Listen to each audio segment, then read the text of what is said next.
जब कुदरत अपना रूप दिखाती है तो रूह कांप जाती है, और ऐसा ही कुछ हुआ था फ्लाइट 571 के साथ। ये प्लेन एक बर्फीली पहाड़ी पर क्रैश हुआ, जमीन से हजारों फीट ऊपर। और इस क्रैश में जो पैसेंजर्स बचे रह गए, उनके पास खुद को बचाने के लिए सिर्फ एक ही चारा था, अपने ही फैमिली मेंबर्स और यार दोस्तों का मांस खाना।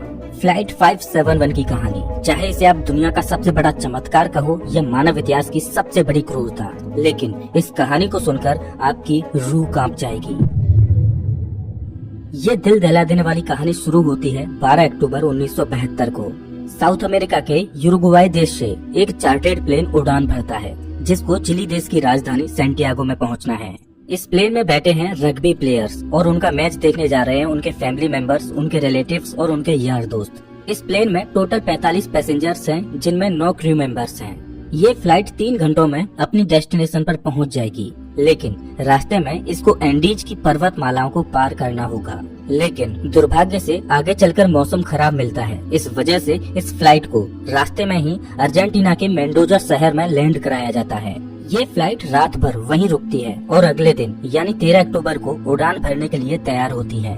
लेकिन परेशानी ये है कि अभी भी मौसम खराब है। लेकिन अच्छी बात ये है कि इस फ्लाइट का जो पायलट है वो इस रूट से पहले भी 29 बार उड़ान भर चुका है। इस वजह से उसे पूरा आइडिया है कि इन एंडीज की पहाड़ियों को कैसे पार करना है। पायलट के कॉन्फिडेंस की वजह से ये फ्लाइट 13 अक्टूबर को दोपहर के 2:18 पर फिर से उड़ान भरती है। यहाँ से सैंटियागो पहुँचने में सिर्फ 1 घंटे का रास्ता बचा है और पायलट को पूरा भरोसा है कि 1 घंटे के बाद वो सही सलामत सैंटियागो में पहुँच जाएंगे। ये प्लेन करीब 18,000 फीट के एल्टीट्यूड पर उड़ रहा था और धीरे धीरे एंडीज की पहाड़ियों को पार करता जा रहा था। लेकिन आगे चलकर मौसम और खराब होता गया, जिस वजह से विजिबिलिटी और कम हो गई और पायलट को आगे कुछ भी दिखाई नहीं दे रहा था। अगर मौसम साफ होता तो पायलट आसपास की पहाड़ियों को देखकर आइडिया लगा लेता कि प्लेन कहाँ है। लेकिन इस समय तो पायलट केवल प्लेन के इंस्ट्रूमेंट्स पर ही निर्भर है। अब क्योंकि पायलट को पता था कि वो 1 घंटे में सैंटियागो पहुंच जाएंगे, इसीलिए वो अपनी लोकेशन का रफ आकलन करता रहा। और 1 घंटे के बाद जब उसे लगा कि उसने एंडीज की पहाड़ियों को पार कर लिया है, तो उसने सैंटियागो एयरपोर्ट पर एटीसी से प्लेन को लैंड कराने की अनुमति मांगी। एटीसी ने पूछा कि क्या आपने एंडीज की पहाड़ियों को पार कर लिया है? तो पायलट ने कहा कि हाँ, उन्होंने एंडीज की पहाड़ियों को पार कर लिया है। एटीसी भी पायलट द्वारा दी गई लोकेशन पर ही निर्भर थी, तो एटीसी ने प्लेन को लैंड कराने की परमिशन दे दी और पायलट से कहा कि आप प्लेन को 11,500 फीट के एल्टीट्यूड पर ले आओ। 3:21 पर पायलट प्लेन के एल्टीट्यूड को धीरे धीरे घटाने लगा। जैसे ही प्लेन नीचे आता है तो पायलट को दिखाई देता है कि अभी तो एंडीज की पहाड़ियाँ ही चल रही हैं और सामने एक बहुत बड़ी चट्टान है। जल्दी से पायलट प्लेन को फिर से ऊपर उठाने की कोशिश करते हैं, लेकिन अब बहुत देर हो चुकी थी। प्लेन को ऊपर उठाते उठाते प्लेन का पिछला हिस्सा पहाड़ी से टकरा जाता है और वो टूटकर अलग हो जाता है। प्लेन का पिछला हिस्सा खत्म होने की वजह से पीछे की जो सीटें थीं, वो यात्रियों सहित हवा में उड़ जाती हैं और 3 पैसेंजर्स हवा में ही उड़कर खत्म हो जाते हैं। इस टकराव में प्लेन का राइट विंग भी टूट चुका था, जिस वजह से प्लेन डिसबैलेंस हो जाता है, जिस वजह से उसकी दूसरी विंग भी पहाड़ी से टकराती है और वो भी टूट जाती है। अब केवल प्लेन का फ्रंट पार्ट ही बचा था, जो 350 किलोमीटर प्रति घंटे की रफ्तार से नीचे ग्लेशियर में टकराता है। प्लेन पूरी तरह से तहस नहस हो जाता है। प्लेन के पायलट तुरंत मारे जाते हैं। 45 में से 12 लोग इस घटना में मारे जा चुके हैं और 33 लोग अभी भी जिंदा हैं। लेकिन इनमें से ज्यादातर बहुत जख्मी हालत में हैं और उन्हें ये भी नहीं पता कि इस समय वो कहाँ पर हैं। ये क्रैश हुआ प्लेन जमीन से 3,570 मीटर की ऊंचाई पर एंडीज की किसी अनजान पहाड़ी पर बिखरा पड़ा है। क्या वो इस पहाड़ी से बचकर निकल पाएंगे या नहीं, ये कोई नहीं जानता। अभी तक जो हुआ वो तो महज एक छोटा सा ट्रेलर था। इस फ्लाइट की असली कहानी तो अब शुरू होगी। आप कल्पना भी नहीं कर सकते कि आगे चलकर इनके साथ क्या होने वाला है। ये वीरान एंडीज की पहाड़ियाँ अब इन पर कहर बनकर बरसने वाली हैं। इनकी आगे की स्टोरी जानकर आपके रूह तक कांप जाएगी। घायल हुए पैसेंजर्स में से एक पैसेंजर था नंदू पराडो, जिसके सिर में चोट आई थी, जिस वजह से वो कोमा में चला गया। परेशानी ये थी कि जल्द ही सूर्य ढलने वाला था और शाम होने वाली थी। इस वजह से रेस्क्यू टीम के पास उनको ढूंढने के लिए ज्यादा वक्त नहीं था और बाई चांस अंधेरा होने से पहले उनको नहीं बचाया गया तो इस बर्फीली पहाड़ी पर रात गुजारना नामुमकिन होगा, क्योंकि यहाँ का तापमान रात में -30 डिग्री सेल्सियस तक पहुँच जाता है। जल्द ही रेस्क्यू के लिए 4 जहाज रवाना किए गए।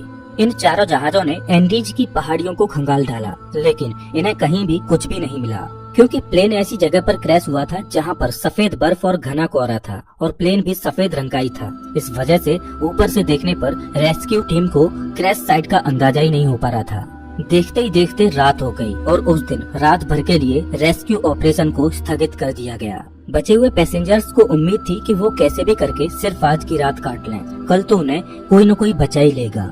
और उन्होंने क्रैश पड़े प्लेन में शेल्टर बनाया और रात गुजारी। ये रात इनके लिए बहुत भयानक थी क्योंकि आज की रात इन्हें -30 डिग्री सेल्सियस में गुजारनी है। लेकिन इनके पास एक उम्मीद है कि कल इन्हें कोई न कोई ढूंढ लेगा और बचा लेगा। इस उम्मीद में ये इस रात को कैसे भी करके काट लेते हैं। लेकिन 5 लोग इस रात को नहीं झेल पाते और अब जिंदा बचे हुए लोगों की संख्या 33 से घटकर 28 रह जाती है। अगले दिन की सुबह 14 अक्टूबर को सर्च ऑपरेशन फिर से चालू किया जाता है और 11 जहाज इन्हें ढूंढने के लिए उड़ान भरते हैं। लेकिन परेशानी वही थी कि क्रैश हुआ प्लेन सफेद रंग की वजह से बर्फीली पहाड़ियों में नजर ही नहीं आ रहा था। बचाव दल के जहाज सर्वाइवर्स के ऊपर से उड़कर जा रहे थे, लेकिन उन्हें वो नीचे नजर ही नहीं आ रहे थे। इस वजह से सर्वाइवर्स ने बचाव दल को सिग्नल देने के लिए प्लेन के ऊपर लिपस्टिक से SOS लिखने की कोशिश की, लेकिन उन्हें रियलाइज हुआ कि इतना बड़ा SOS लिखने के लिए लिपस्टिक काफी नहीं थी। इस वजह से उन्होंने अपने सूटकेसेज से बर्फ पर एक बड़ा सा क्रॉस बना दिया ताकि वो आसमान से बचाव दल को साफ साफ दिखाई दे सके। उस दिन इनके ऊपर से 3 हवाई जहाज निकल कर गए, लेकिन अफसोस कि किसी ने भी इनको नोटिस नहीं किया और ये दिन भी गुजर जाता है। अगला दिन यानी 15 अक्टूबर, उस दिन भी कुछ ऐसा ही हाल रहता है, लेकिन बचाव दल इन्हें ढूंढने में असमर्थ रहता है। अब इन सर्वाइवर्स को समझ आ चुका था कि ये बहुत बुरे फंस चुके हैं, मदद कब तक आएगी ये कहा नहीं जा सकता। इस वजह से वो प्लेन में मौजूद चीजों से सर्वाइवल की तकनीक बनाने लगे। धूप में बर्फ को पिघलाकर वो बूंद बूंद करके पानी की व्यवस्था तो कर ले रहे थे, लेकिन खाने के लिए उनके पास ज्यादा कोई ऑप्शन नहीं थे। क्रैश के 3 दिन बाद यानी 16 अक्टूबर को नांदो पराडो कोमा से जाग उठता है और जैसे ही उसे होश आता है तो उसे पता चलता है कि इस क्रैश में उसकी मां खत्म हो चुकी है और उसकी 19 साल की बहन गंभीर रूप से घायल है। दिन प्रतिदिन गुजरता जा रहा है, मदद मिल नहीं पा रही। प्लेन में जो खाना था वो भी खत्म हो चुका है। सूरज की रोशनी बर्फ से रिफ्लेक्ट होकर इनकी आंखों को डैमेज कर रही है।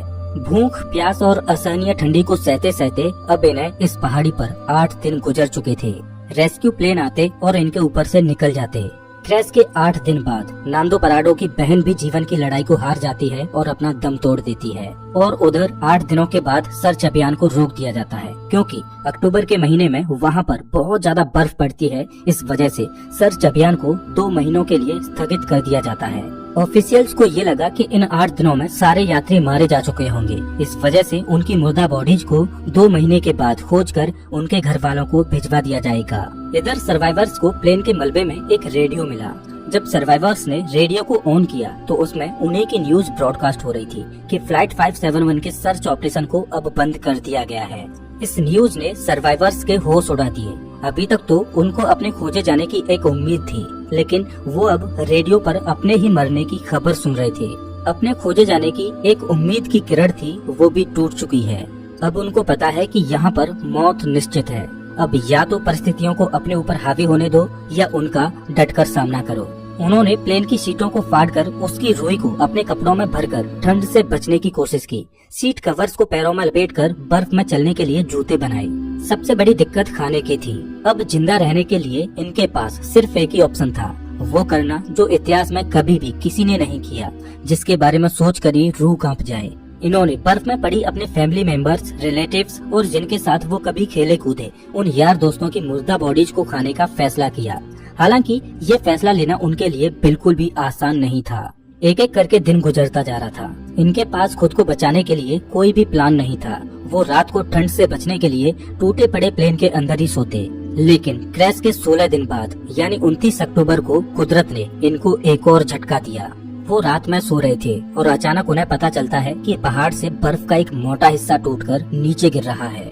ये एवलांच इतनी जोर से आया कि भारी मात्रा में मौजूद बर्फ ने उनके टूटे प्लेन को अपनी चपेट में ले लिया। उनका प्लेन बर्फ के नीचे दब चुका था और प्लेन के अंदर भी बर्फ घुस चुकी थी, जिस वजह से उनके लिए ऑक्सीजन की कमी हो गई और दम घुटने की वजह से 8 और लोग अपनी दम तोड़ देते हैं। और अब केवल 19 लोग ही जिंदा बचे हैं, लेकिन वो भी बर्फ के नीचे दबे हैं। इस बर्फ से बाहर निकलने में इन लोगों को 3 दिनों का समय लग जाता है। अब इन्हें रियलाइज हो जाता है कि यहाँ रहेंगे तो एक एक करके सब लोग मारे जाएंगे। इससे अच्छा है कि इस पहाड़ी से बाहर निकलकर मदद ढूंढने की कोशिश की जाए। उन लोगों में ज्यादातर सभी जख्मी हालत में थे, इस वजह से वो इस पहाड़ी को पार करने में सक्षम नहीं थे। लेकिन 3 लोग ऐसे थे जो कम चोटिल थे, इस वजह से उन तीनों ने इस पहाड़ी से बाहर निकलकर मदद लाने का फैसला किया। उन्होंने रास्ते के लिए मांस के टुकड़े अपने साथ लिए और उनको ठंड से बचने के लिए सबसे मोटे कपड़े दिए गए। और क्रैश के 33 दिनों के बाद यानी 15 नवंबर को ये तीनों लोग मदद ढूंढने के लिए निकल पड़ते हैं। चलते चलते इनको शाम होने लगती है, तभी इनकी नजर प्लेन के दूसरे टूटे हुए हिस्से पर पड़ती है। प्लेन का जो पिछला हिस्सा टूटकर अलग हो गया था, उन्हें वो दिखाई देता है। जब वो उस मलबे के पास जाते हैं तो उन्हें उसमें खाने के लिए बहुत कुछ मिलता है। आज की रात उन्होंने इसी में गुजारने का फैसला किया। पिछले कुछ दिनों में आज की ये रात उनके लिए अच्छी रही। प्लेन के उस पिछले भाग में उन्हें एक बैटरी मिली। उन्होंने सोचा क्यों ना इस बैटरी को प्लेन के मेन बॉडी के पास ले जाया जाए और उसमें लगी कम्युनिकेशन डिवाइस को चालू करके मदद बुलाई जाए। लेकिन बैटरी का वजन 25 किलोग्राम था। इतनी भारी बैटरी को इतनी कमजोर हालत में क्रैश साइट पर ले जाना संभव नहीं था। फिर उन्होंने सोचा कि प्लेन की मेन बॉडी से उस कम्युनिकेशन डिवाइस को ही निकाल कर इस बैटरी के पास लाया जाए और उसे चालू किया जाए, जिसकी मदद से वो बचाव दल को बुला सकें। कुछ दिनों तक इन्होंने इसे चालू करने की कोशिश की, लेकिन इन्हें सफलता नहीं मिली। और क्रैश के 59 दिनों बाद यानी 11 दिसंबर को एक और एवलांच आता है, जिसमें 3 और सर्वाइवर्स मारे जाते हैं, जिसके बाद जिंदा बचे लोगों की संख्या केवल 16 रह जाती है। और अब ये तीनों नौजवान कैनेसा, पराडो और विजिंटेन बिना किसी गियर के ग्लेशियर पर चढ़ाई करने के लिए निकल पड़ते हैं। ये तीनों पश्चिम दिशा की ओर चलते चले जाते हैं, लेकिन ये बिल्कुल भी नहीं जानते कि जिस दिशा में ये जा रहे हैं उसमें कोई इंसानी बस्ती इन्हें मिल पाएगी या नहीं। उनको बस ये लग रहा था कि उनको इस सामने वाली पहाड़ी को पार करना है और उन्हें मदद मिल जाएगी। और उन्हें उम्मीद थी कि वो 3 दिनों में इस पहाड़ी को पार कर लेंगे, इसीलिए उन्होंने अपने साथ में सिर्फ 3 दिनों के लिए ही मीट की सप्लाई रखी। इन्होंने धागे से सिलकर एक स्लीपिंग बैग बनाया था, तो ये दिन भर बिना किसी गियर के पहाड़ पर चढ़ते और रात में एक ही स्लीपिंग बैग में तीनों चिपक कर सोते।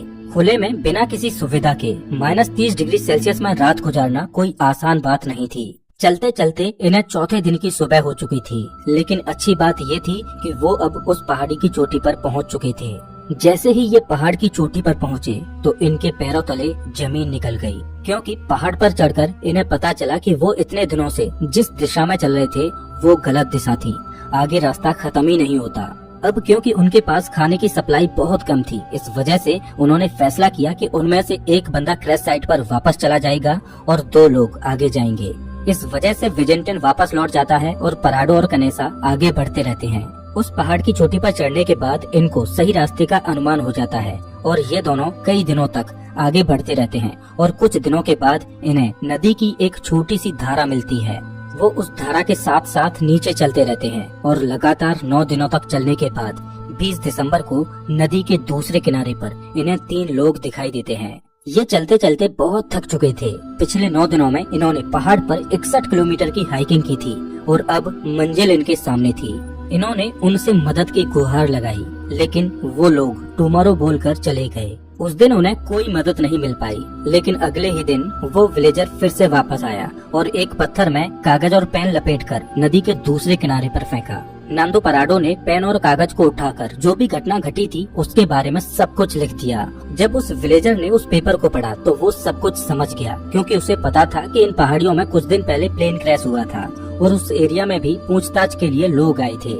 लेकिन वो हैरान था कि ये लोग अभी तक जिंदा कैसे बचे हैं। वो विलेजर जल्द से जल्द शहर गया और आर्मी कमांड के साथ इस इन्फॉर्मेशन को साझा किया और जल्द ही चिली की एयरफोर्स इन्हें रेस्क्यू करने के लिए पहुंचती है। आर्मी ऑफिसर्स पराडो और कनेसा को हेलीकॉप्टर में बिठाकर क्रैश साइट पर पहुंचते हैं और 22 दिसंबर 1972 को क्रैश के 70 दिनों के बाद बचे हुए सर्वाइवर्स को रेस्क्यू किया जाता है। इन लोगों की हालत बहुत ज्यादा खराब थी। इस क्रैश के बाद टोटल 16 लोग ही सरवाइव कर पाते हैं। इनकी ये कहानी सच में दिल दहला देने वाली कहानी थी। लेकिन इससे भी खतरनाक सर्वाइवल की कहानी है एक ऐसे व्यक्ति की जो 438 दिनों तक गहरे समुद्र में फंसा रहा।